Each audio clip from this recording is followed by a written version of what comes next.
Do the right thing at all times, regardless of who's doing the wrong thing. You know, one evening, on a Sunday evening, I was driving down the streets of Lagos and I approached a traffic light. There wasn't much traffic going on that day. In fact, there really was no other car crossing past the light. And so I stopped at the right light because it was a red light. And apparently there had been a little buildup of the traffic behind me. But because there was no other car passing across the road, I started to hear the honking of the car behind me. I peeped into my rear view mirror and there was a beautiful Jeep, you know, and this lady who was driving it was honking and telling me, literally signaling with her hand, go, go, go. Of course I wasn't going to go. I wouldn't go, even if I could, but I wouldn't. And finally, when the light turned green and we turned onto another major intersection, this lady drove up behind me and she started to frantically, as she wound down her glass, said to me in a language that I understand, Yoruba, "Uriya we, Uriya, Uriya we."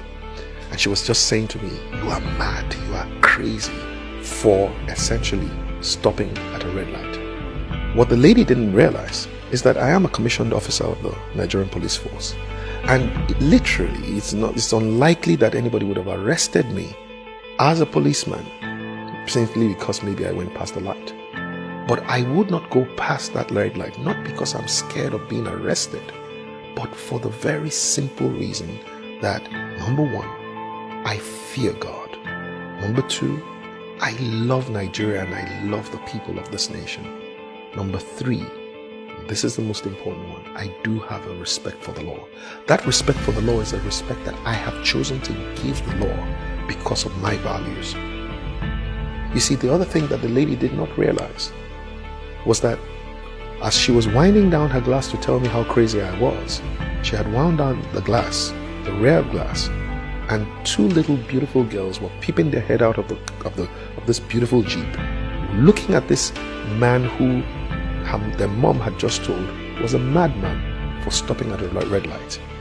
And you see, basically what had happened was they had just gone through their first driving lesson, 5-year-old and 8-year-old girl, and they just learned from their mom that anyone who stops at a red light is crazy.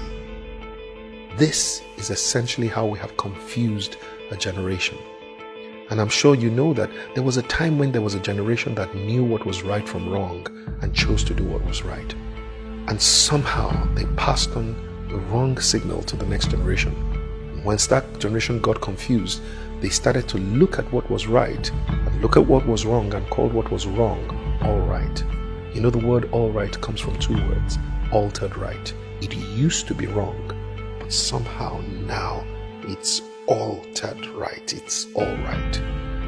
But guess what? We have now come to another generation, and I think they are the most confused. This is the generation that begins to think that what is wrong is right and what is right is wrong.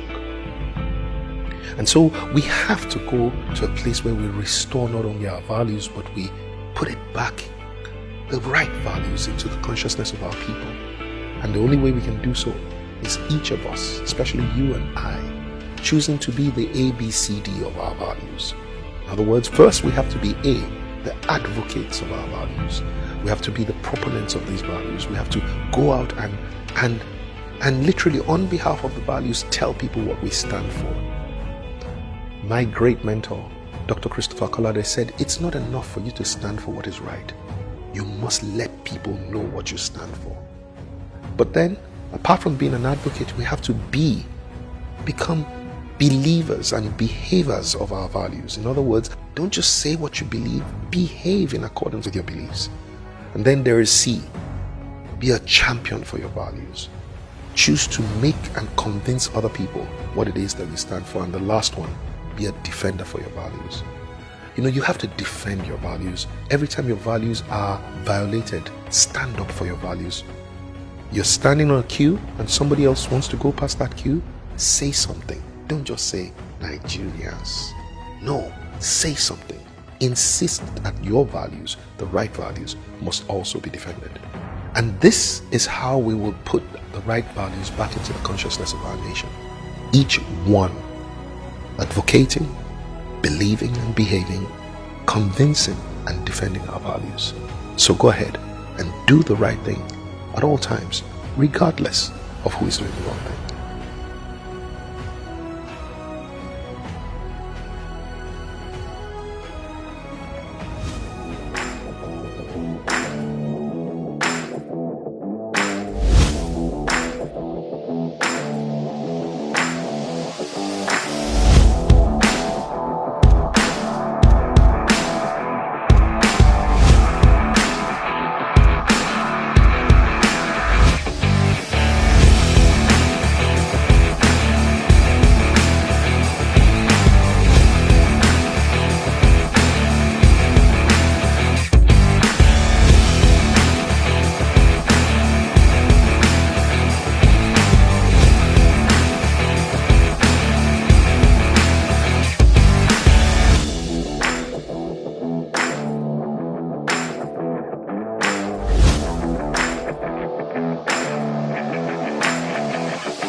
Good day, and welcome to Lifebuilders, Lifeskills, and Leadership Training, the first virtual edition.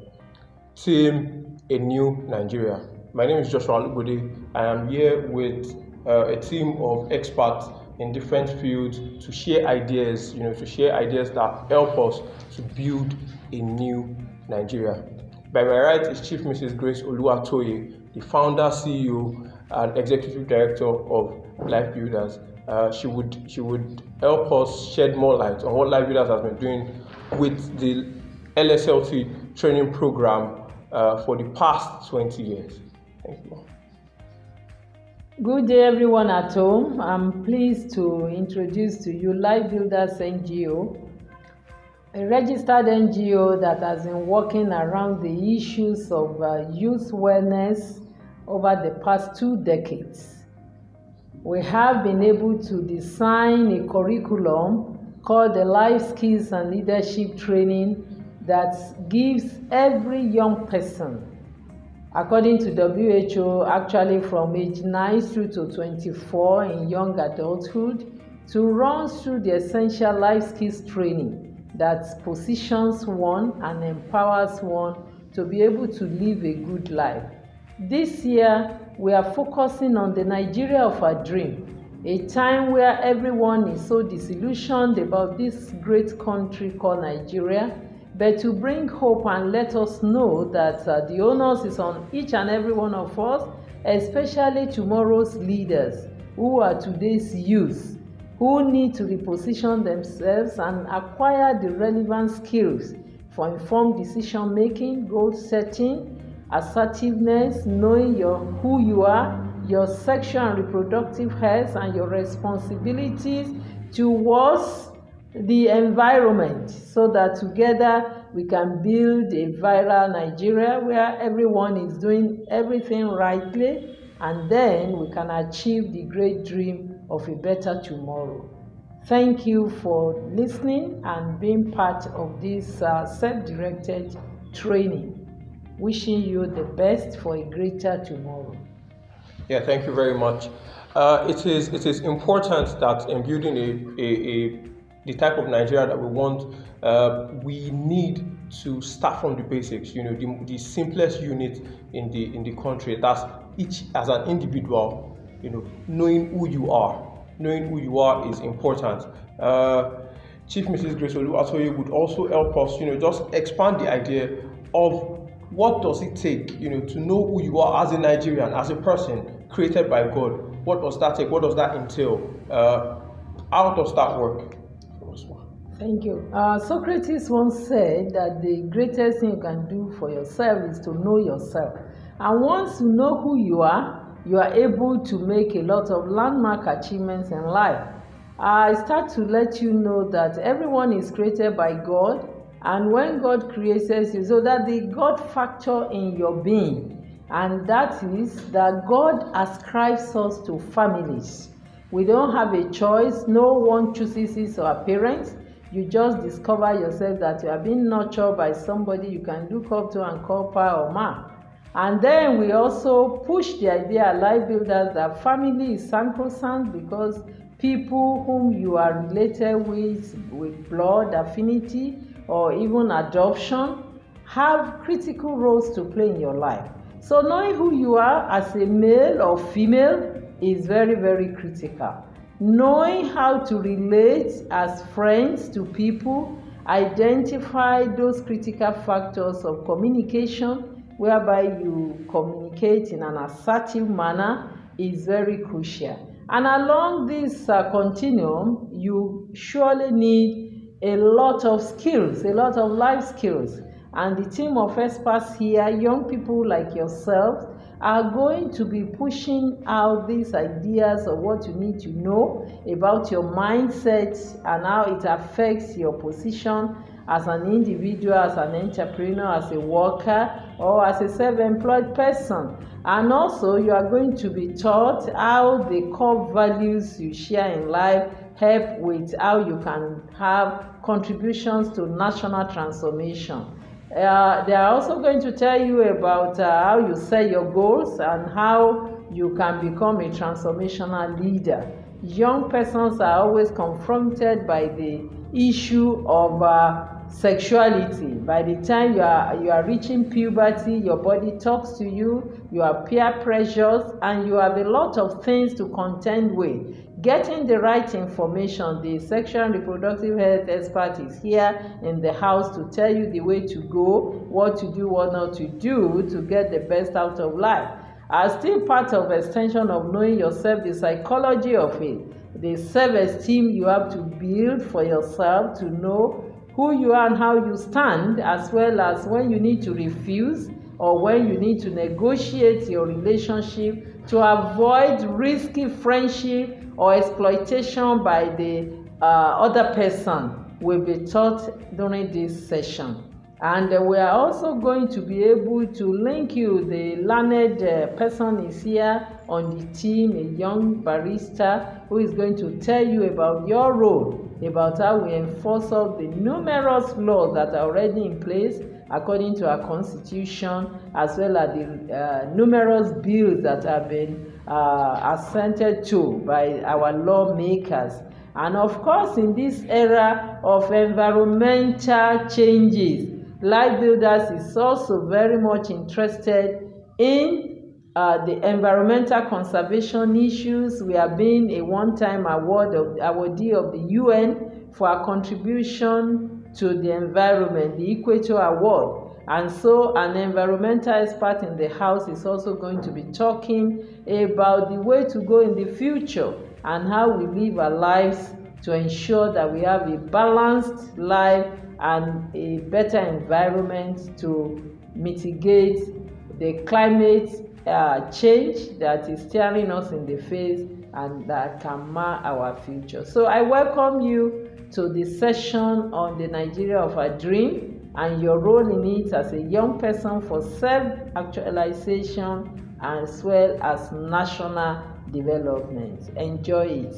Thank you very much, Ma. I like something she said about building the right mindset. It is just important that as young people, as we grow up, it is important to have the right mindset, towards things, towards ideas and ideologies in life.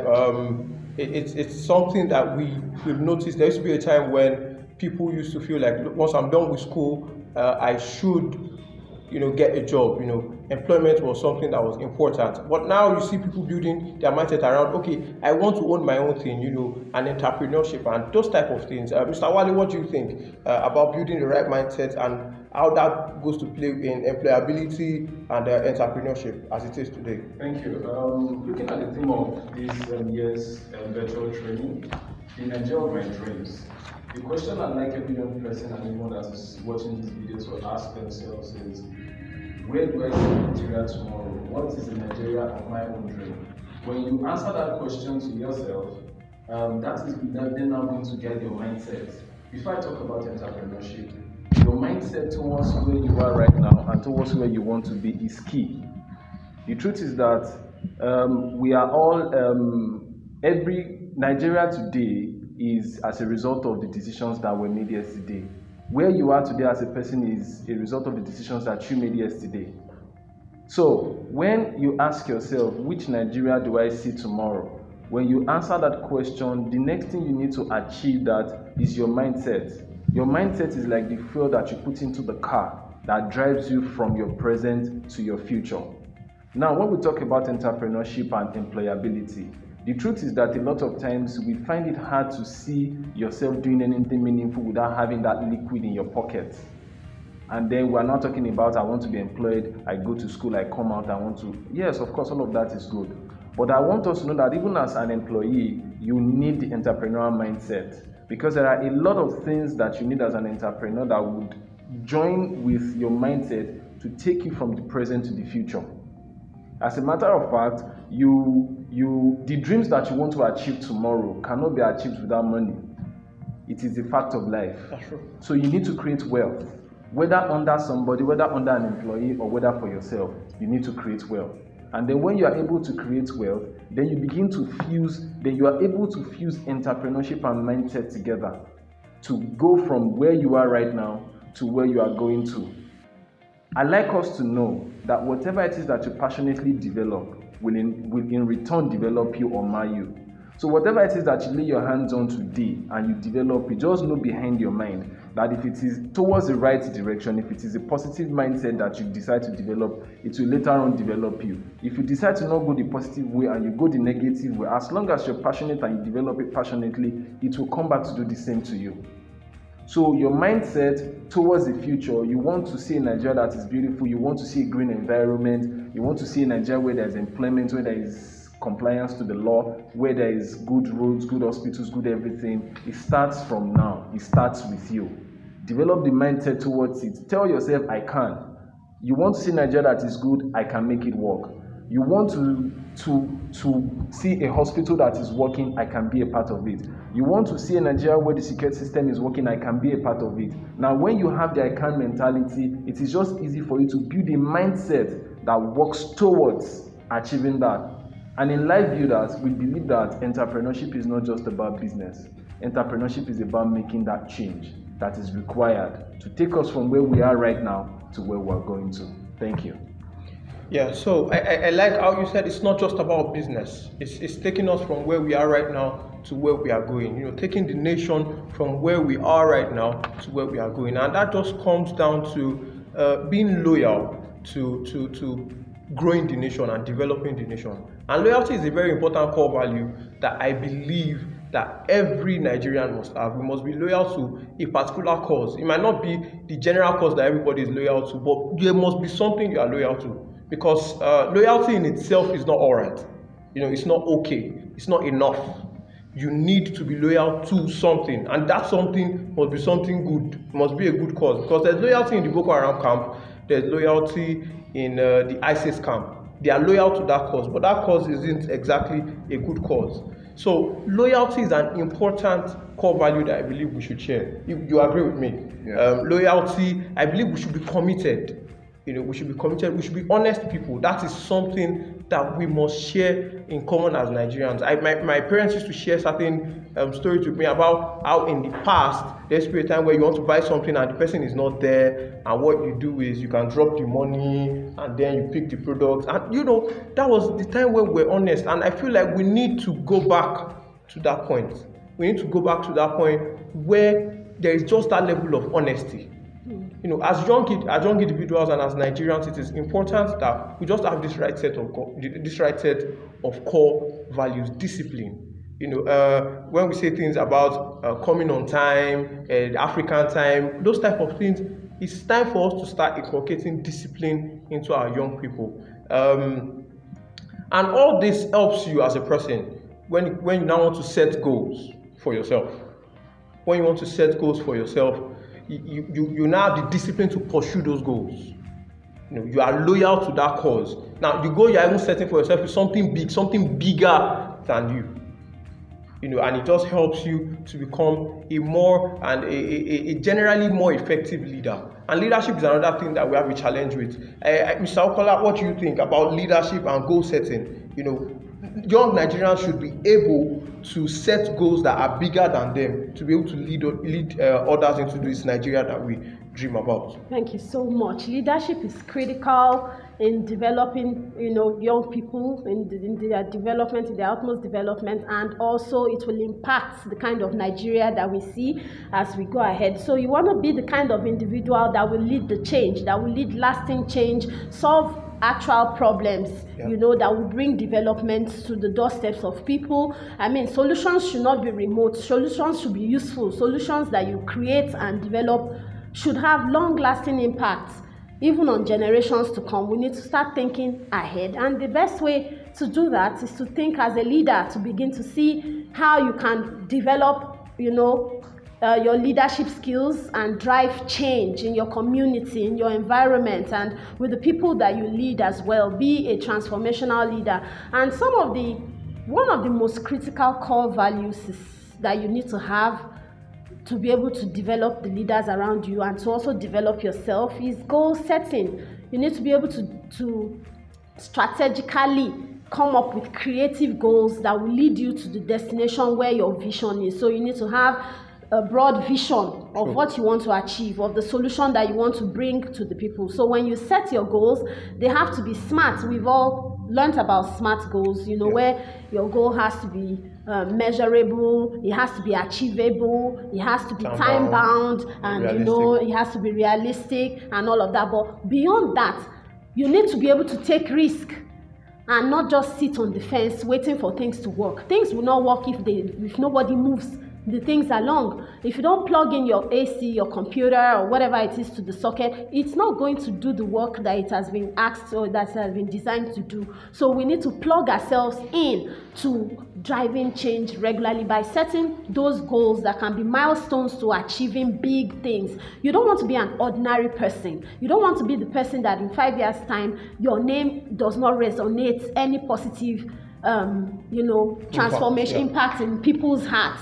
People have to, when they hear your name, they have to know that, this was the guy that brought this innovation, leading a crew of other innovative thinkers, other innovative and creative producers. You have to be thinking in terms of what you can produce, in terms of the solutions that you can, bring about for lives to be changed and other people's lives to be transformed. So when you're setting your goals have to be, you have to be inspirational.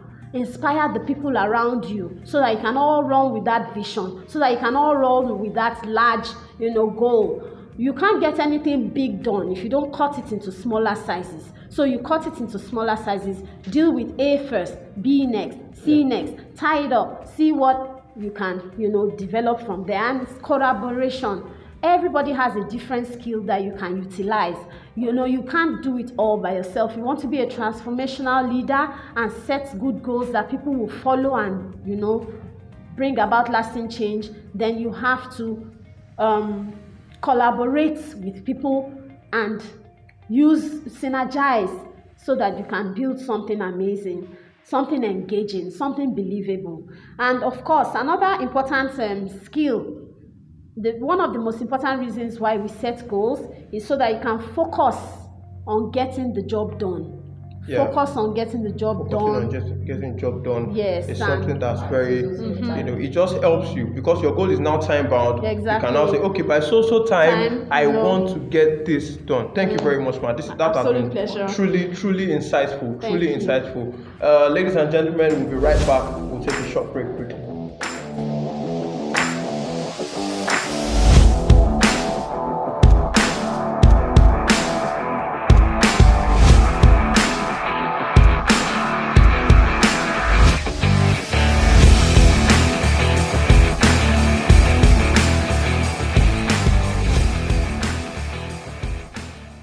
Hello there, and welcome back to the Lifebuilders, Lifeskills, and Leadership Training Program, the virtual edition. Before we went on a break, we've shared ideas around building the right set of core values and building the right mindset and understanding and knowing who you are. But just before then, we talked about goal setting and building leadership skills. One important thing that you mentioned, Mr. Okola, is the ability to pick a goal and focus on that goal. It's a journey. So during the football match, there's a goal post. So there are different things happen, and then there's a goal to score. But along the line, different things happen. there is a part, it's a part. So along the line, different things happen and people get distracted. Especially young people, they get distracted when it comes to sexual activities. That's something that is prevalent in our community and in Nigeria today. So Mrs. Eludipo, what do you think we should do, Nigerians should do in combating sexual immorality and sexual violence also in the nation? Thank you. If we are going to have the Nigeria of our dream, there is need for young people to have understanding of their reproductive system. They should know how their body works, because the moment they have understanding of the way their body works, they will know how to take the right step. They will not fall a victim even into so many things that they will not want to see in their lives. You believe that so many young people, they believe so much in the information they gather from their peers. So there is need for every young person to read wide, to have understanding, to ask questions. They should not hide their feelings. There are some people that can be of assistance to them, that can help them to really discover themselves and to battle all those things, that challenges that confront them. And one of the things that we hinder young people even to be a leader of tomorrow is to have maybe unwanted pregnancy. If they have unwanted pregnancy, their dream will be shattered. If they have sexually transmitted infection, they will not be able to continue the way they should. And also, when they have unwanted pregnancy, when they don't really plan for it, they will be too young to father a child or to mother a child. And in that case, they cannot even contribute anything positive to the nation.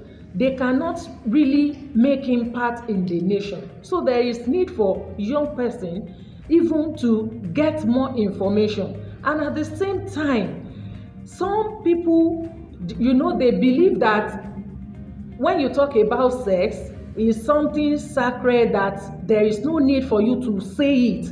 Young person should get factual information concerning sex. Sex should not be something that you don't have full knowledge. Even young children, they should be educated. They should get information about sex.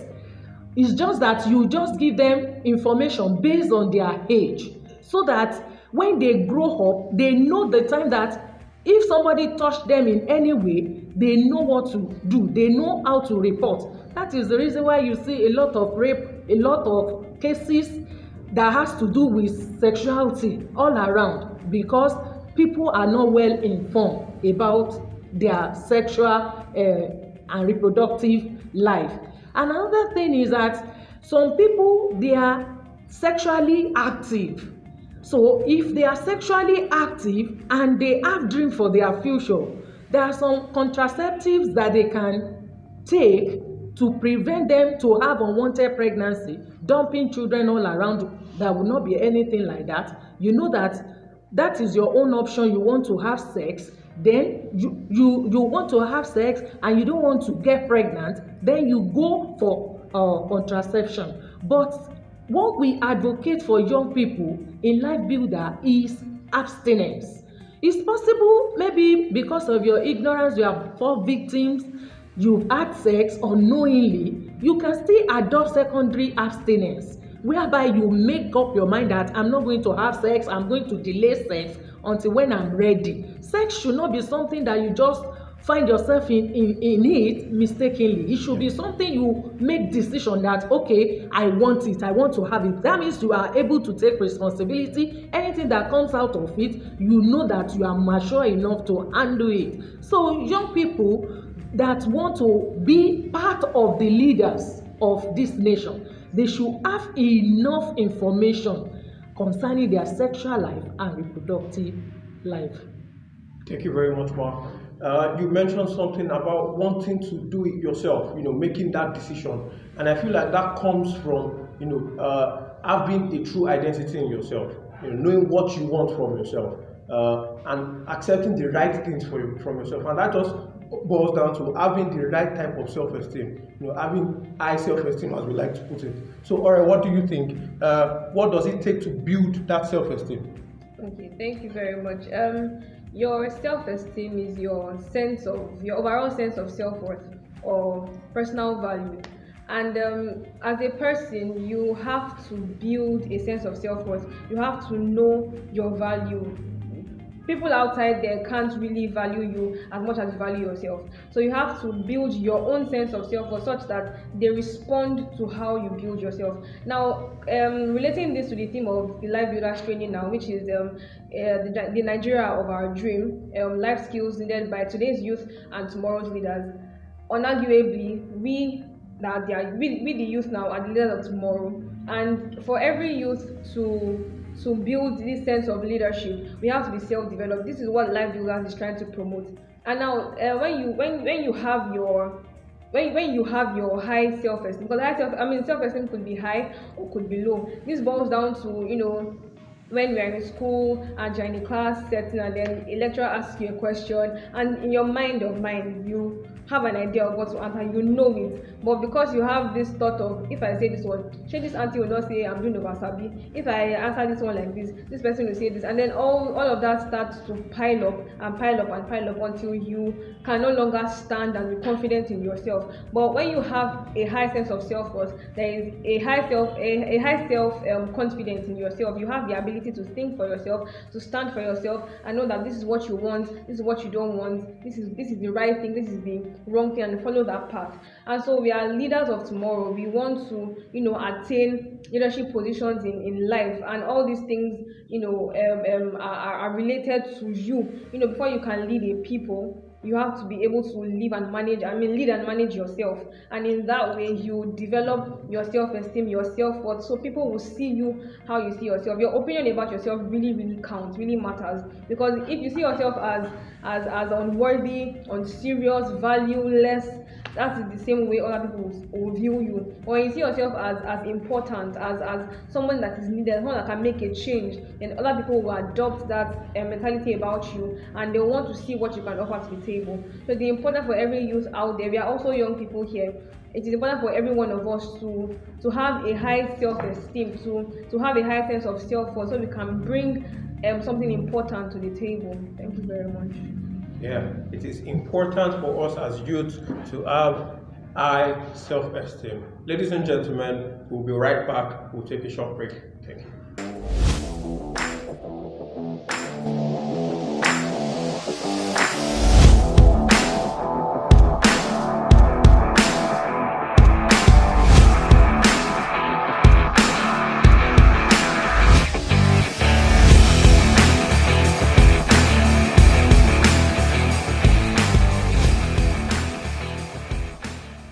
Welcome back. This is still the Lifebuilders Life Skills and Leadership Training virtual edition. Before the break, we had been expanding ideas on sexual reproductive health and self-esteem. But with the recent happenings in the country around rape, and with the one in Edo State and the UWA situation, I really feel like, and even situations that we had been seeing on Twitter about how boyfriends had been raping girlfriends, and then celebrities and things like that, I feel it is an important skill for us. Refusal skill is something that's important for youth to have in this day and age, for us to have this Nigeria of our dream, as we put it. Nifemi, what do you think? How do you think we can develop and grow this refusal skill? Okay, all right, thank you very much. We noticed that a lot of youths nowadays have gotten involved with lots of things that are bad. For example, cultism, substance abuse, rape, and so many unpalatable things. And it is usually due to the fact that they are unable to refuse some things. They are unable to refuse certain temptations. And we know that refusal is important at every stage of life, but most importantly with the youth, because we are faced with so many things. We are presented with so many things when we are young. And a lot of people have agreed to those things which have, in the long run, marred their future.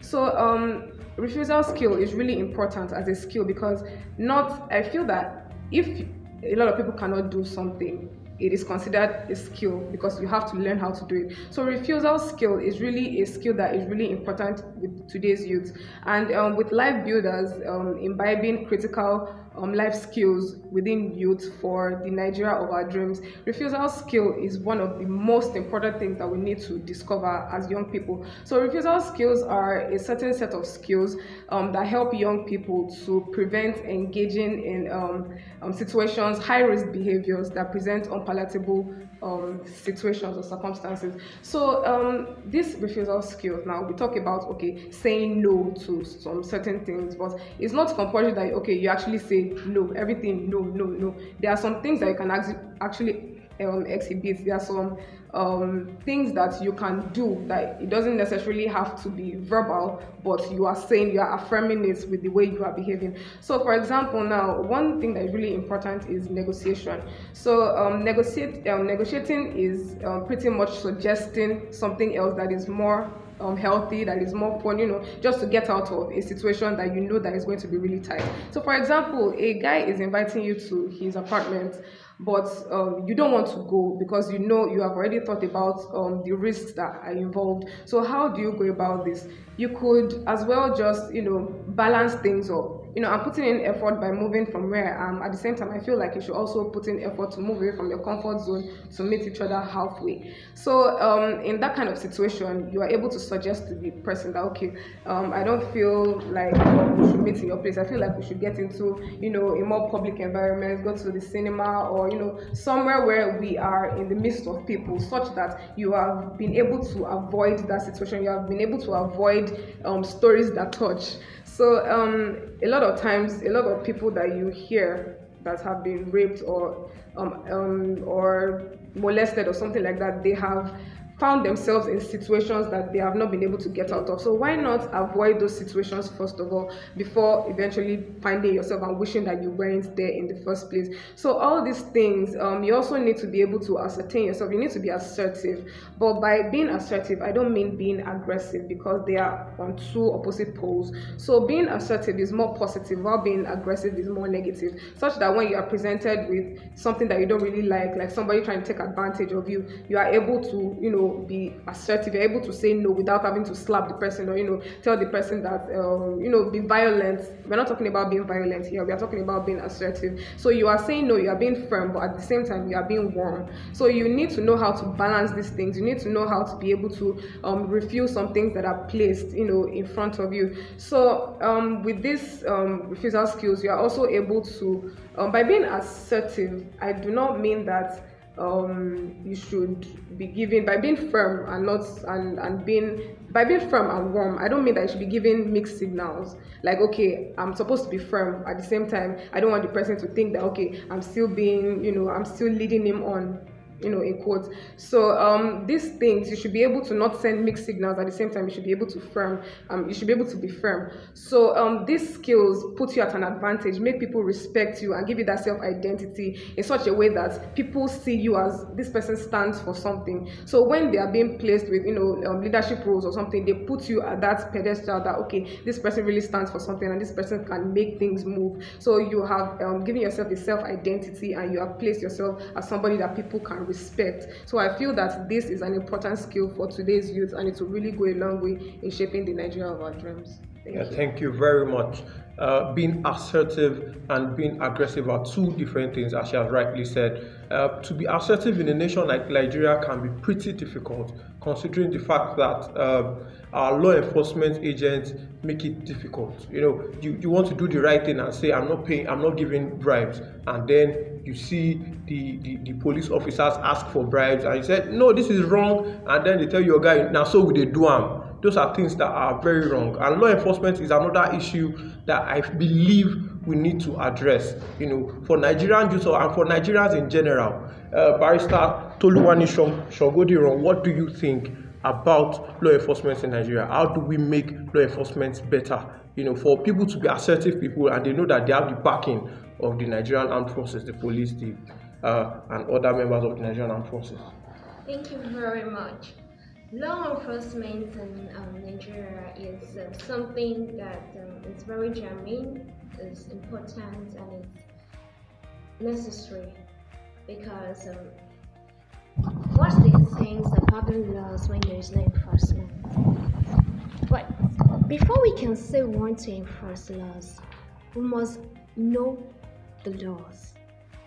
Every citizen of Nigeria should have a basic understanding of the law of the land. It's not just for the legal practitioners to know the law. You should know your basic rights. You should know that you have the right to life. You should know that you have the right to education, freedom of movement, freedom to join associations that are in tenants with the law. These are basic rights, so we all have to know that we should have the understanding of the law. So you need to know the law. Now, knowing the law will help you to know the steps you need to take in case your rights have been violated, in order for you to enforce your rights. Now, I say this carefully as a legal practitioner. In Lifebuilders, we do not encourage jungle justice. We encourage you to enforce your laws according to the tenets and the principles acceptable by the society. So if you want to enforce your laws, your rights, in case your rights have been breached, abused, or violated, you can meet a legal practitioner, you can go to security agencies, you can meet NGOs that can help you to enforce your rights. Now, enforcing our rights is not just for security agencies alone. This is something we all have to do together. It's a collective social responsibility that we all have to collectively contribute in the development of our nation and in creating the Nigerian dream. The collective social responsibility is important, is mandatory. We need to contribute to the development of this country. And that is why, as citizens of this country, you and I have a role to play. We have neighbors. There's got principle of good neighborliness. When you say that, okay, there is a suspicious actions around your neighborhood, it's not good to keep quiet. Talk to somebody. Seek legal advice. Go to security agencies and report. Let's not harbor criminal activities around the vicinities, because we all are staying together. What goes round comes round. What affects Mr. A may affect Mr. B tomorrow. So let's do this together. And corporate social responsibility is one of the things that we also encourage in Lifebuilders. So let's do it together. Corporate social responsibility. Play your role. I play my part.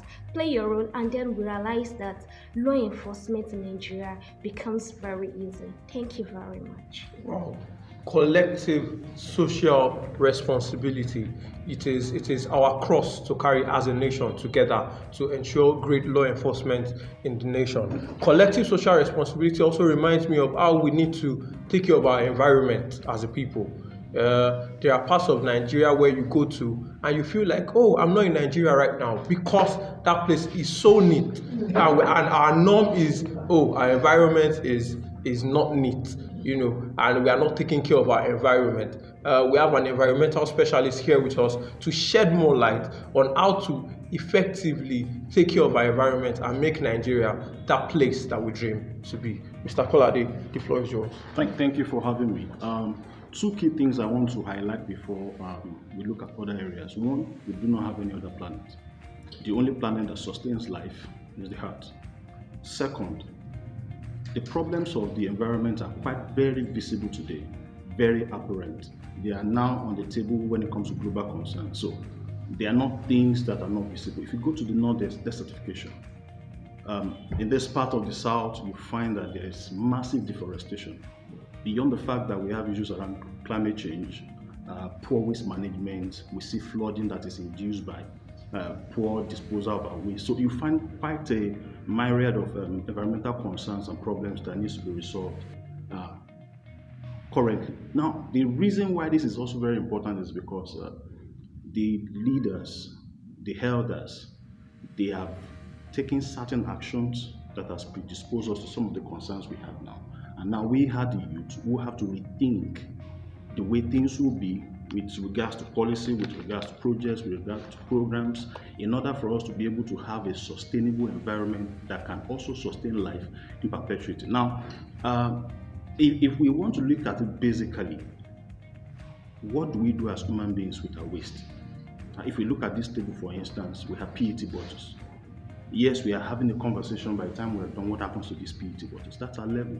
The same thing happens in the homes. We have waste that will be disposed one way or the other. Now, by the time we begin to look at it as young persons, we want to find out how can we impact the environment positively. Now, for each and every one of us, what do we do in our homes? For those of us in organizations, what do we do with our waste? For us as a state, at the state level, what do we do with some of the concerns that we have? So now, the roles and responsibility of the youth is to begin to look at the areas in which they can plug themselves into some of these issues. Now, one of the things Lifebuilder is doing so well with is because of our own environmental conservation drive. Now, we are looking at some of the resources within the environment, particularly with regards to trees, that can be transformed into some other uses. Now we have moringa that we are now transforming into an energy source. We are now adopting renewable energy. These are concerns that needs to be at the table for young persons. There was a time when the focus was on fossil fuel. We were using fuel. Well, you know, the world is shifting from fossil fuel to green energy, to renewable energy. So we do not have a choice anymore to begin to think globally. We have climate change as a major concern for us. The truth is, the world is warming up. There are certain quality of life you cannot sustain based on that. Of course, we now have erratic rainfall. You cannot predict when it's going to rain, and some of these concerns are very germane. Now, for youth, I would advocate that you look at areas where you can plug in. We have recycling, we have solar energy, we have afforestation. These are areas where you can begin to look. Sometimes it will even come with regards to advocacy. In the instance where you're telling government, can we change the dynamics around this? I'll give you an instance. If you look at this day, for instance, we still discard waste on the streets. Some of the time it rains and then it flows into the drains, and then there are massive flooding, properties are damaged, human beings are injured, and it comes at a cost that we have to bear. And so if we begin to change what we call environmental behavior, look through the life of what you're doing. Is it going to impact us adversely? Can we take action towards it? In fact, I was encouraging a number of individuals some time ago that can't we begin to segregate waste, even at home? Then these are recyclables, somebody picks it up and reuse it.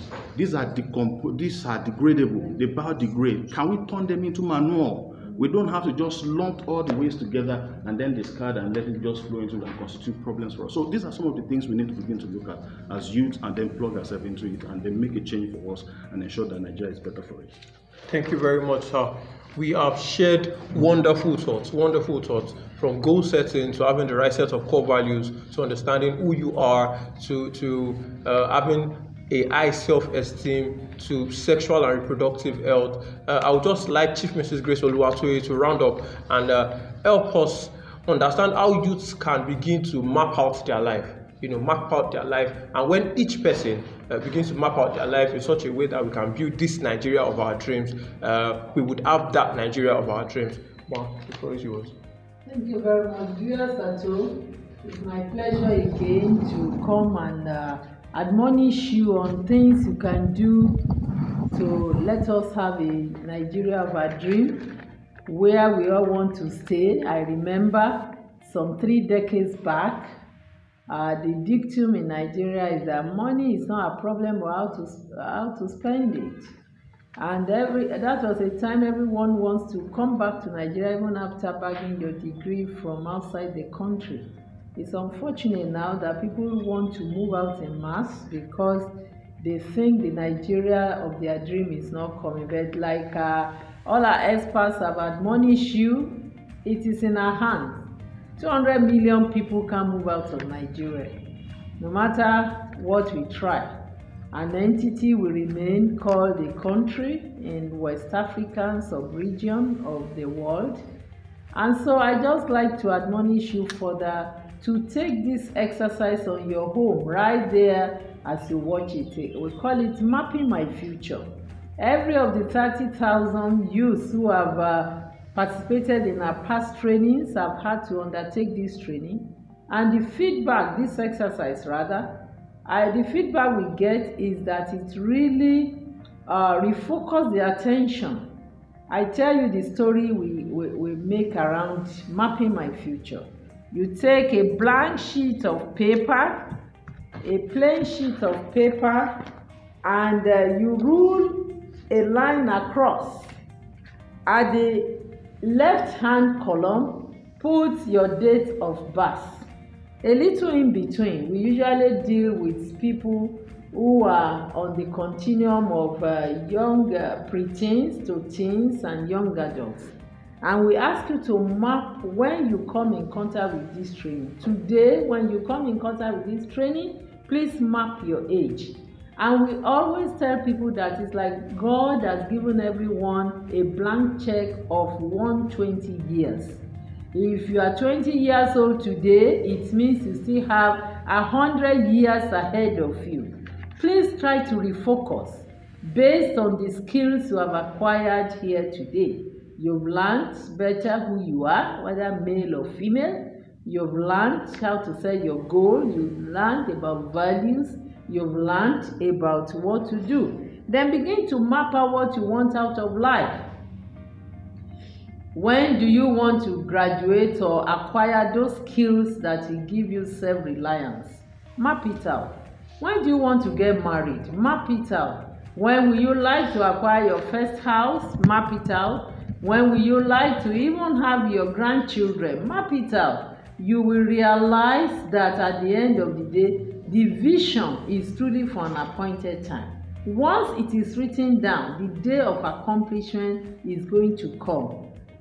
Talking to Nigerian youth, for me, in the last 2 decades, is giving me a kind of fulfillment as I see many of my young people turning out to be important people, entrepreneurs, manufacturers, service providers, and even those who are working at local and international level across the globe, from Australia to Canada to the United States to United Kingdom to Nigeria, across the 36 states and Abuja. You can always find the Lifebuilder alumni who had benefited and practiced these skills that help them.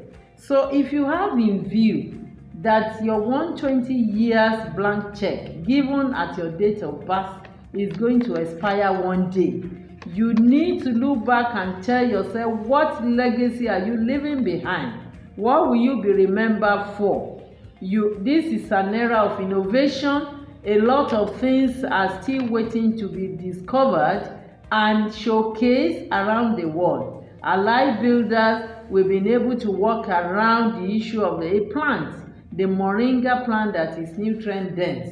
And from it, we move from its food security level to generating bioethanol from it, for which it has been patented for Lifebuilders, and a lot of typologies on it. And we dare to call you. Now we are talking about green energy. Where is your place in that as an encouraged and empowered person? Are you going to innovate? We are going to tap the free energy of the sun and stored in batteries that can be used at the home level to do most of. God is a wonderful God. He has created everything we need on planet Earth, and making all the biodiversity to work in our favor requires our thinking. I challenge you, please put on your thinking cap all of the time. Ask questions. As a man thinker, that's what you become. If you sit back complaining, like the expert with mindset told us earlier on, you can't afford to keep complaining about what is not working about Nigeria. You should make it work. Mr. Durotoye, in his video, has told us about making things work rightly. If all of us can key into making things work for this country, this great country, then our potential as the giant of Africa is going to come to the fore. Remember, those who envy us for what God has given us are not going to help us to make it what it should be. The onus is on us. Some of us have been privileged to live here for several decades, and what we see happening to those of you who will be here in another decades ahead of now is for you to think well of Nigeria. The Nigeria of your dream can happen if you have the right mindset, you set the goals, you know who you are, and you do what is good for the benefit of the country. So I dare say, God bless Nigeria, and God bless all of us. Amen. Thank you very much, ladies and gentlemen. Thank you to all experts that have shared ideas that has helped us to envision the Nigeria of our dreams. I remain your host, Joshua Olugode. Until our next virtual edition of the Life Skills and Leadership Training, I say thank you and goodbye.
Jollof rice with chicken and dodo, maybe moringa vegetable sauce.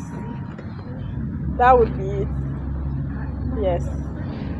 I grew up in Bodija area of Ibadan. So I used to engage the Calabar Road quite often when I was a growing teenager. And so I knew that there was a place called Lifebuilders right here in the area, but I never came here once to do anything.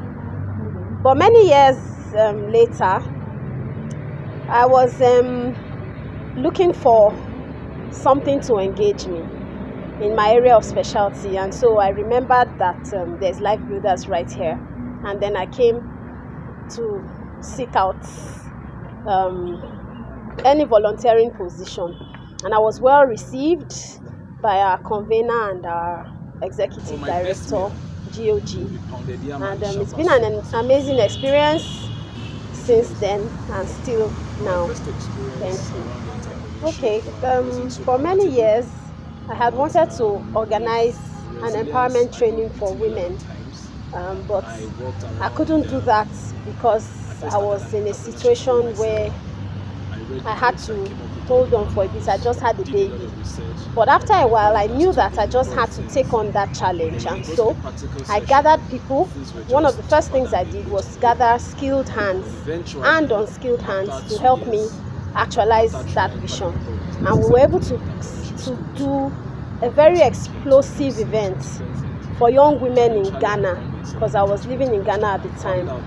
What lesson I learned from taking that first step was that taking the first step actually was the most important thing that I did, because everything else now fell into place after. And voila, I didn't even know I had so much helpers around me. And we were able to make a lot of lemonade out of our lemons. So that was one incredible goal-setting experience that I've enjoyed personally. Jollof rice and chicken. I got to know Lifebuilder when they were having program on HIV. So I was part of the people that mobilized the community for that project during APIN project. Because I work in the clinic setting, I always meet with young people that have issue around sexual reproductive health issue, and I was able to counsel some of them. And a lot of them, when you counsel, they have to make their decision. I know that some of them that follow some of the instruction, they are living very well and they have reason to thank God for coming in contact with me. Pounded yam and then egusi. I'll do Barack Obama. Okay. First one, I think we should do more policy enforcement. We do have quite a number of ideas that has been put into policy. We have the National Policy on Environment, for instance. But I think significantly we should get to a point where we are implementing them. So if you implement, you enforce them. I think that's very key. On the issue of waste management, I've worked significantly in the private sector, so I had an opportunity to work in the NGO for a particular period of time. And then I found out it's not enough to just give ideas on how to do waste management. So beyond it, we move forward to actually doing pilot projects to produce briquettes from rice husk. Then turning poultry waste into manure and then into biogas. So these are some of the things we really need to begin to focus on and begin to implement. Jollof spaghetti with peppered chicken and suya garnished well, and 5 Alive called strawberry blast. Big one. I mean berry blast, that's the name. Yes. Big one. Lord. Gary, cold Gary. Okay, so I remember this day in class, I was having an anatomy class, and there was confusion in class, and then everybody was like, is this, is that, is this, is that. And then the man saw me talking to my friend beside me, and she was like, and the man was like, I should get up and answer the question. I'm like, sir, please, I was waving to him, please stop, please no. And he was like, I'm wasting time. I said, hey God, what would I do? So I stood up and I answered the question. And then I felt very confident after I was able to face a class of over 200 guys to answer a question that wasn't exactly easy. And after that, I felt I could actually stand in front of a group of people and, present something nice. Okay, fried Irish potatoes with chicken and sliced cucumbers to just garnish the plates, along with, let's just say, water, so that we wash all the calories that has been gained from the food eating. Basketball, definitely. Pop music. Gospel music. Okay, alright, so back when I was in the university, that was 300 level. I had friends who liked to, go around, just go out at night and all of that. So I was pretty much the only one who did not want to go to the club that time. But it was like, Nifemi is already going, she's already part of us. But I knew that I didn't want to go. And I knew that refusing at that moment, saying no, would just be somehow, because that time I wasn't so confident in my refusal skills. So I had to just avoid the situation by going to the cafeteria. So when they saw that they didn't see me again, they left. And then another experience I had was with a guy who invited me to his apartment. I had to just tell him no, like I wasn't going to come. I wasn't interested. There was so much cajoling. Now come now. I've set everything. Things are okay. But I was like, no. Even my friends were like, Anifemi, I know this guy. I've met him before. I said, I'm really not interested. And then a few months after, I found out that the guy's reputation was actually really bad, and he had experiences with some girls. So if I had not refused at that particular moment, it might have been another example, another victim. So yes. Right. Stew and meat and plantain. Yes. Both. I can't choose one. Korean drama. I think the experience I had was during my NYC days, and one of I was staying at the Corpus Lodge, but that's NCCF, Nigerian Christian Corpus Lodge. So one of the corps members actually stole the money that we were supposed to use for food allowance. So when I got to the court to the police for the bail application, I was told I need to drop some certain amount of money. So I had to insist and tell them that no, it's against my core value. We were able to get him out of the police station, at least within the next 24 hours. That's Abyss Corpus. Bread, mayonnaise, and juice, yes, like 5 Alive juice. and then just garnish it with chicken at the side. I know it does not fit the meal, but I like it like that. Just leave me. It's me that have my thing. Thank you. Lagos. Definitely Lagos. I mean, I have people in Ibadan, but Lagos are big. Soccer, I think. So it's over time. Like when I was younger, it was harder to stick to the set of core values that were instilled in me, by parents and society. But over time, as experiences began to happen in my life, I had a very low point when I was in, I think, 200 level in the university. I lost like a major amount of money from being careless, and since then I have had to stick to better core values that have helped me to become a better person. Oh, my best meal will be pounded yam and ishakwa soup with a buffet meat. Juju music. My first experience around entrepreneurship wasn't so palatable, but with resilience, I got beaten a lot of times. I walked around, I first started an entrepreneurship school myself. I read the books, I came up with all the manuals, did a lot of research, and I quite understood a number of things.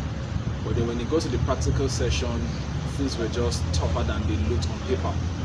But eventually, after 2 years, after trying quite a number of businesses, I moved from my entrepreneurship school to public speaking, to emceeing, to different things. But eventually I found myself in the transport industry, and I found out that when you do what you like to do, what is bestowed upon you to do, you just find things easy to do. So entrepreneurship for young people, I'd like to say, is look for that thing that you enjoy doing. Look for that thing that is easy for you to do. Look for that thing that you never get tired of doing. It might look tedious to other people, but you have to look on your own inside, ask yourself, what is this thing that I like to do? And then when you find that thing, it's only a matter of time before lines begin to fall in pleasant places. My own experience, my own journey in entrepreneurship had a rough start, but I can tell you to a large extent now that even when the chips are down, even with the current Nigerian economy, I still have that peace in me. Because what I do that has created wealth for me now, I still have it on my inside, and I know that I am able to adapt to even create more wealth as the times are changing. Gari and ogbono soup, amala and ewedu, especially amala from plantain flour. Lifebuilders NGO is a vision given by God, and having been mandated to work with young people based on Isaiah 58 verse 12, I knew it will have to do with training, because if I'm a repairer from God's perspective, it means I could actually educate young people and lay a solid foundation for their future. And I'm very happy that in the last 21 years, God has empowered me to do that with a lot of young people whom I classify as trainees, mentees, interns, and the mission actually is to work in partnership with other stakeholders to implement high impact making projects. And in the last 21 years, Lifebuilders has actually been able to achieve that. We've worked within this terrain of public health in health and disease prevention and health promotion, to work with young people to know their sexual and reproductive health, have a strong identity of being male and female, as well as preventing risky behaviors and lifestyles that could jeopardize their future. Along the pathway, we've been able to design curricula that is talking to parenting, how parents can have predictive outcomes on the children they raise by giving them skills for life that could nurture them in a way to go. We have been able to develop curriculum that are talking about the critical life skills and leadership skills, transformational leadership that makes an individual to be sure of himself or herself and seeing himself and herself as a part of the larger community, the global community, where they can make a long-lasting impact. I'm particularly glad that I've also been a part of the United Nations environmental protection activities way back to 1991, when designing a program earned me an award of UNEP, which I received at Miami. And since that time, I've been working around Moringa oleifera plant as a plant that has a lot of benefits to offer mankind along the pathway of food security and environmental protection. Today, to the glory of God, the Lifebuilders vision is moving on. We have been able to train well over 30,000 young people, and we are optimistic that even with this virtual training held today, we are going to reach more Nigerian youth, whether locally or internationally, since it's on the internet. And we have been able to acquire, with the help of the board and a lot of the trustees and other stakeholders of patrons, patronesses, to purchase a 50-acre land space where we are going to develop as a green village to showcase the environmental impact and conservation, and create a model village of an example of where people can live and enjoy their lives. Thus far, thus good. This is the vision of Lifebuilders in the last 21 years.